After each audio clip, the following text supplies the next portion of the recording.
Today we're going to fix a Quest 3 controller that doesn't seem to get any power indication and won't pair to a headset.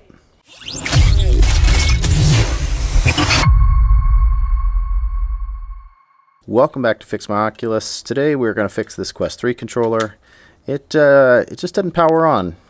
Customer sent this in because they were having issues with it. One thing that wasn't disclosed that I kind of found out as soon as we opened up the device was that this is a bit of a self-repair gone wrong.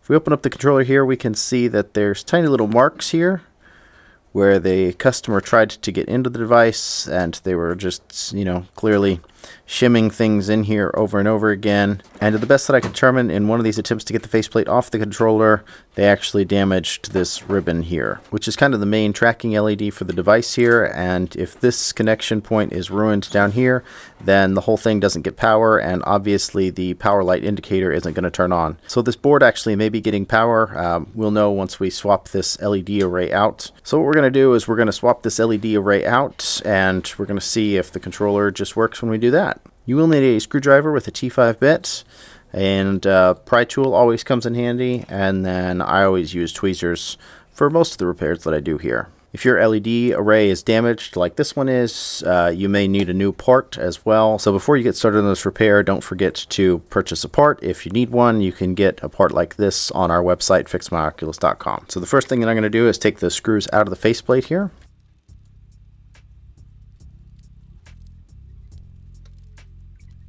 I've removed these 3 short screws, and then there's one long screw that kind of sits between these buttons and the joystick here. I'm going to go ahead and leave this screw here. This kind of connects the LED array, the faceplate up here, down to the battery compartment, and that just kind of helps keep the controller intact while we're taking it apart. Next, we're going to take out the screws in the battery compartment, and in order to do that, I have to take this sticker off. Most of the time what you can do is you can just grab a corner here, and then these stickers are a little bit more rigid than the ones in the Quest 2s, so this whole thing should just come up in one piece.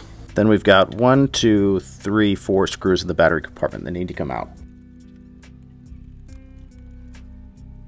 Now that we've gotten all of our screws removed, except for this one here, we can go ahead and take this controller apart. It's a little trickier than it is on the Quest 2, and maybe it's just because I'm so used to the Quest 2 controllers and I've taken apart so many of them.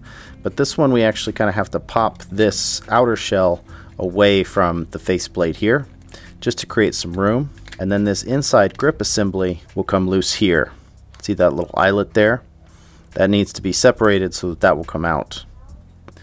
These two pieces need to be separated so that that will come out easily, and then we should just be able to kind of peel this away. Another thing that we have to be careful of is that this cable, which is your haptic feedback motor cable, and then this cable, which is your Bluetooth antenna cable, are both connected from this portion of the controller. So we need to disconnect those in order to continue the teardown.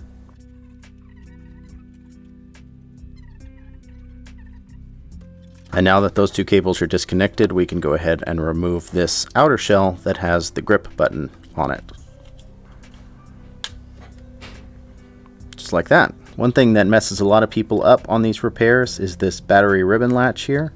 So we're going to get our pry tool in here and just flip that latch up. And now we can safely remove that battery cable. And now at this point, we can remove that last screw.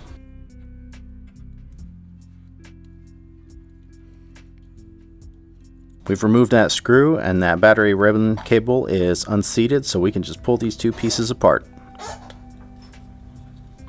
Next, we need to take this trigger off, and it's really just held in place by this little metal rod here. We can push down on this side here, and then use our tweezers to grab onto it. And then once the rod's out, the trigger just kind of comes off. Nothing crazy. Now we'll go ahead and remove the joystick ribbon cable here.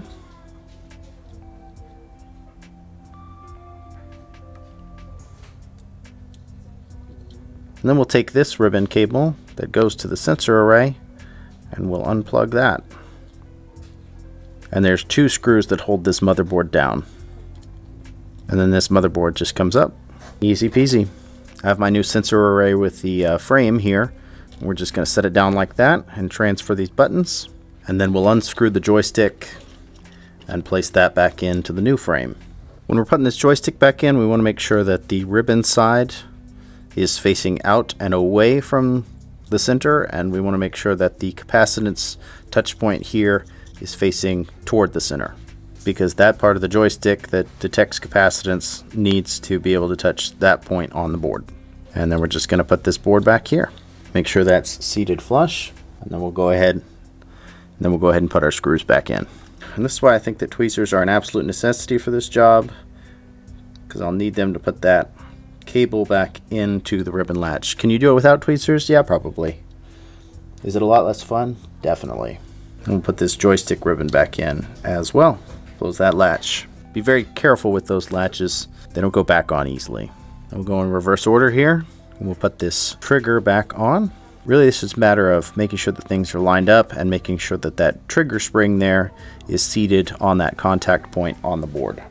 And then taking our rod, just kind of gently pushing down so that everything is held together. Seems good to me. Putting the battery compartment back on here. It's just a matter of lining up this little tooth here on the battery compartment with this little groove here on the faceplate. That just seats just like that. And then we'll go ahead and put our little retainer screw back in position.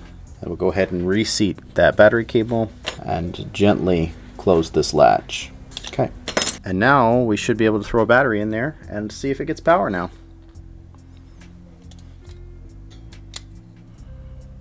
Look at that.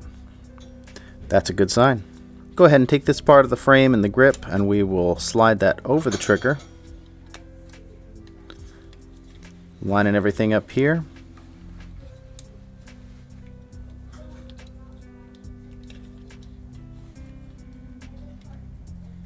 And then we can plug in our two cables. This is our haptic feedback motor here, and then our antenna so that we can connect it to a headset. Alrighty, so we can finish putting this together now.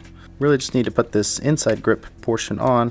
Kind of like to start at the bottom, because again, remember we've got that eyelet there at the top that needs to sit between these two components. So I'll push that up. If we did it right, then everything should just kind of click together. Cool. And now that we got it back together, we can just go ahead and start putting the screws back in. All these screws are the same, by the way, except for the long one. We just have the single long screw that goes between the menu and the X button and the joystick. And then be careful not to put screws here or here. We only have these 3 screw holes here. Sometimes it's hard to determine where the screws are supposed to go, but you definitely don't want to waste your time putting screws in the peg holes for the faceplate. And then we'll just line this faceplate back up with the buttons and press down firmly. Check for power one more time. Alrighty, and that controller's good to go. If this tutorial helped you with your controller repair, or you just learned something, please feel free to give us that like and subscribe. It really helps the channel out and helps other people learn about us and the services we provide. I appreciate you guys who hung out for the full tutorial video here, and if you do need tools or replacement parts for your controller or your repair at home, don't forget to check out our website, fixmyoculus.com. And if you're looking for this specific replacement part for the Quest 3 or 3S controllers, I will link that in the bio, as well as the screwdriver set that I used for this repair video. But that's really all I got for you guys today. This repair is complete, and that means that this controller gets to go back home to its owner. So, we will see you guys on the next one.